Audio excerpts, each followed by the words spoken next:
Okey, Assalamualaikum dan selamat sejahtera. Hari ini cikgu akan teruskan lagi dengan tajuk kecacatan penglihatan, masih dalam bab 1.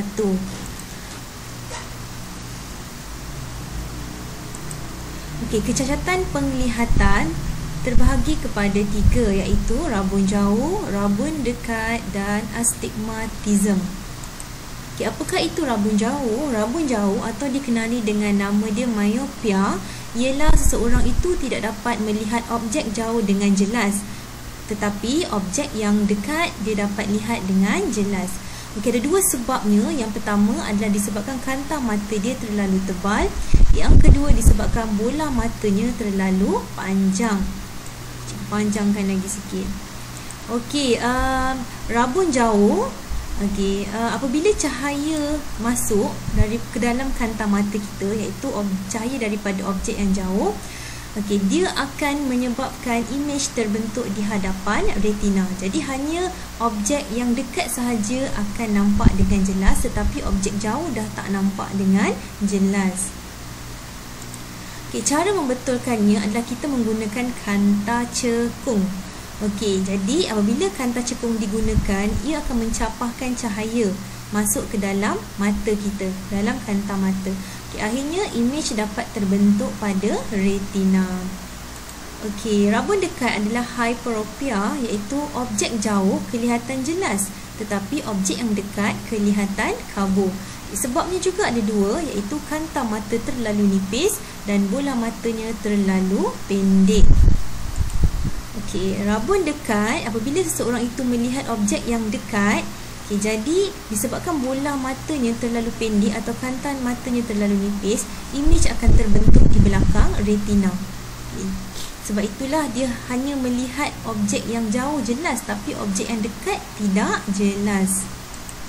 Okay, cara membetulkannya adalah menggunakan kanta cembung. Okay, kanta cembung, okay, apabila kita melukis kanta cembung, okay, cahaya yang dekat akan masuk ke dalam kanta cembung, menyebabkan cahaya akan ditumpukan ke dalam mata, menyebabkan imej akan terbentuk pada retina. Okey, yang ketiga adalah astigmatism, iaitu sejenis kecacatan penglihatan disebabkan oleh permukaan lengkungan kornea atau kanta yang tidak sekata. Jadi imej yang jatuh pada retina tidak dapat dilihat dengan jelas. Pelajar boleh lihat pada raja di sebelah ni, okey, di mana kanta matanya berbentuk tidak sekata. Jadi apabila ada cahaya yang masuk, ada cahaya yang terbentuk di hadapan, mungkin ada juga yang akan terbentuk di belakang retina. Jadi kita akan menggunakan kanta silinder untuk membetulkannya.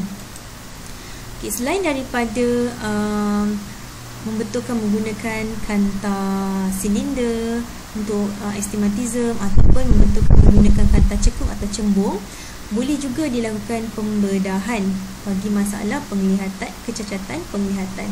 Okay, teknik laser banyak digunakan pada masa kini.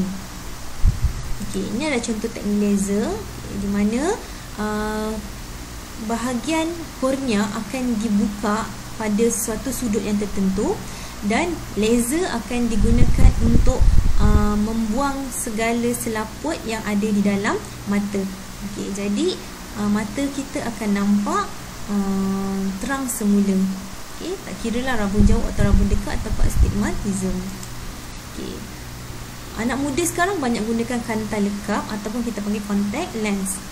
Ada pelbagai warna, namun pelajar perlu ingat, kerana apabila anda membeli contact lens yang tidak mempunyai keselamatan ataupun beli harga murah di pasar raya contohnya, ataupun di pasar malam, okay, banyak yang mendapat jangkitan. Okay, ini adalah contoh mata yang mendapat jangkitan akibat menggunakan kanta lekap yang tidak diiktiraf. Okey, presbyopia, dia merupakan sejenis rabun dekat juga. Okay, jadi dia adalah rabun dekat. Biasanya dialami oleh orang tua kerana otot silanya tidak dapat berfungsi dengan baik, kurang kenyal ataupun dia menjadi terlalu keras, menyebabkan orang-orang tua yang berumur 40 tahun ke atas sukar untuk melihat objek dengan jelas. Okey, itu saja untuk hari ini. Terima kasih semua.